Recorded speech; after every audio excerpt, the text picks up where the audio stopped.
எல்லா புகழும் இறைவனுக்கே, எல்லா புகழும் முருகனுக்கே. இன்னைக்கு யாருக்காண்டி பேச வந்திருக்கோம்னா, ஒரு நல்ல மனிதர், ஒரு நல்ல ஆத்மா, அவருக்கு பிறந்தநாள் வாழ்த்துக்கள் சொல்றதுக்காண்டி வந்திருக்கிறோம். ஆனால் அவர் உயிரோட இல்லை, அவர் இறந்துட்டார். அவர் ஆனாலும் அவருக்கு நம்ம பிறந்தநாள் நல்வாழ்த்துக்கள் எல்லார் சார்பாகவும் நான் சொல்லணும்னு ஆசைப்படுறேன்.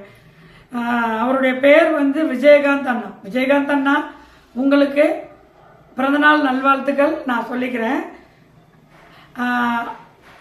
இவர் என்னடா இறந்து போனவருக்கு பிறந்தநாள் நல்வாழ்த்துக்கள் சொல்றாங்க நீங்க நினைக்கலாம். அவர் பிறந்தநாள் நல்வாழ்த்துக்கள் ஏன் சொல்றேன் அப்படின்னா, கண்டிப்பா அவர் அந்த ஆத்மா நல்ல ஆத்மா. அவர் கண்டிப்பா அடுத்த பிறவி எடுத்திருப்பார். அதை விட என்னன்னா, எல்லாரும் வயிறார சாப்பிடணும், எல்லாரும் சந்தோஷமா இருக்கணும்னு நினைச்ச ஆத்மா. அவங்க ஆபீஸ்ல கூட ராஜாபாத ஸ்ட்ரீட்ல இருக்குது நான் கேள்விப்பட்டிருக்கேன். அங்கே வர்ற எல்லாருக்குமே சாப்பாடு. ஷூட்டிங் முடிச்சுட்டு வருவாங்களாம், பசியோட இருப்பாங்களாம். அங்கே போனா விஜயகாந்த் சார் ஆபீஸ் போனா கண்டிப்பா அங்கே சாப்பாடு இருக்கும். கேப்டன் ஆபீஸ் ரூமுக்கு போனா சாப்பாடு இருக்கும்னு சொல்லிட்டு அங்கே தேடி வருவாங்களாம். அந்த மாதிரி சாப்பாடு போட்டிருக்காரு. யாருக்குமே இல்லைங்கிற அந்த உணர்வு கிடையாது, எல்லாருக்கும் சாப்பாடு போட்டிருக்காரு. அதோட 3 நாள் 4 நாள் ஒரு வாரம் ஆச்சு. ஷூட்டிங் படம் சான்ஸ் கிடைக்காம ஊர்ல சுத்திக்கிட்டு இருப்பாங்களாம். சாப்பிட வழி இல்லாம காசு இருக்கிற வரைக்கும் சாப்பிட்டுட்டு அவங்க தேடி பிடிச்சி ஆபீஸ் ரூம் வருவாங்களாம். என்ன ஏதுன்னு கேட்கறப்ப இந்த மாதிரி நடிக்க வந்தேன் அப்படின்னு சொன்னோன்னா அவங்களுக்கு அட்வைஸ் பண்ணி வயிறார சாப்பாடு போட்டு கையில ரூபாயும் கொடுத்து அனுப்புவாராம். நல்லபடியா ஊருக்கு போப்பா அப்படின்னு சொல்லி அனுப்புவாராம். இந்த மாதிரி மனிதர்கள் எங்க நம்ம பார்த்துருக்கோம். ஒரு நடிகை கூட சொல்லியிருக்கிறாங்க, வடிவுக்கரசி அம்மா கூட சொல்லியிருக்கிறாங்க, நடிகர் சங்க சார்பா ஏதோ ஒரு ஊர்ல எல்லாமே போட்டுட்டு ட்ரெயின்ல வந்துட்டு இருந்திருக்காங்க. ட்ரெயின்ல வந்துட்டு இருக்கப்போ சாப்பாடு ரெடி ஆகல, சாப்பாடு கொடுக்க முடியல.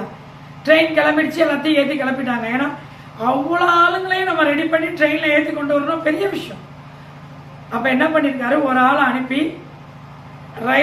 ட்ரெயின் ஓட்டுறவர் அந்த டிரைவர்கிட்ட போய் பேச சொல்லி எங்க நல்லா இருக்கும்னு கேட்டு ஒரு கிராசிங்ல ஒரு இடத்துல, ஆனா அந்த இடத்துல கிராசிங் கிடையாது, அந்த இடத்துல நான் கொஞ்ச நேரம் நிப்பாட்டுறேன், நீங்க போன் போட்டு ஆர்டர் பண்ணிட்டு மொத்தமா வாங்கிக்கோங்க அப்படின்னு அவர் சொல்லியிருக்காரு.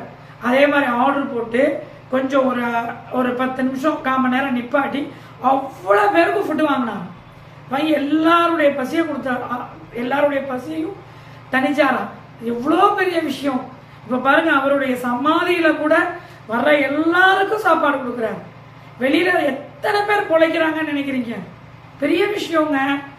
அவருடைய சமாதி, அவர் பக்கத்துல இருக்கிற எல்லாரும் பொழைக்கிறாங்க, எல்லாரும் நல்லா இருக்கிறாங்க. இதுல எல்லாரும் நிறைய பேர் சொன்னாங்க, எல்லாருமே விஜயகாந்த் சார்னால முன்னாடி வந்தாங்க, ஆனா அவங்க பிள்ளைகளுக்கு வழிகாட்ட யாருமே இல்லை, அவங்களால ரோட்ல விட்ட மாதிரி விட்டுட்டு போயிட்டார் விஜயகாந்த் அண்ணா அப்படின்னாங்க. இல்லைங்க, அவர் பண்ணின தர்மமும் தானமும் அந்த குழந்தைகளுக்கு கண்டிப்பா அது நடத்தி கொடுப்பார் ஆண்டவர். எப்பயுமே கைவிட மாட்டார். யாருங்க ஹெல்ப் பண்றது? கடவுள் இருக்காருங்க.